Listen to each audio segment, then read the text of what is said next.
इंसान जब सफलता, धन, पद और तकनीक के शिखर पर पहुंचता है तो अक्सर उसे लगता है कि अब वो सब कुछ कर सकता है। उसकी सोच में मैं इतना बड़ा हो जाता है कि ईश्वर भी पीछे छूट जाते हैं।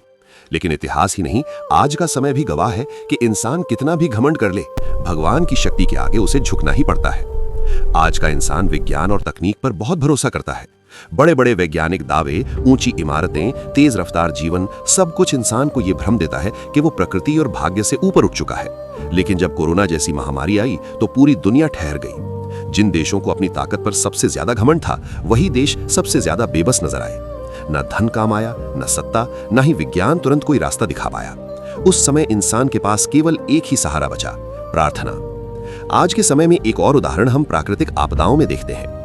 भूकंप, बाढ़, तूफान या भूस्खलन, कुछ ही पलों में इंसान की बनाई हुई विशाल इमारतें मिट्टी में मिल जाती हैं। तब समझ आता है कि असली शक्ति किसके हाथ में है। इंसान अपनी योजनाएं बनाता है, लेकिन उन्हें पूरा करने या बिगाड़ने की क्षमता केवल भगवान के पास होती है।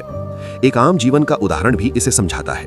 कितने ही लोग अपने स्वास्थ्य, धन या पद पर घमंड करते हैं, लेकिन जब अचानक बीमारी आ जाती है या जीवन में कोई बड़ा संकट आता है तो वही इंसान डॉक्टरों के चक्कर लगाता हुआ मंदिर, मस्जिद, गुरुद्वारे में सिर झुकाता दिखाई देता है।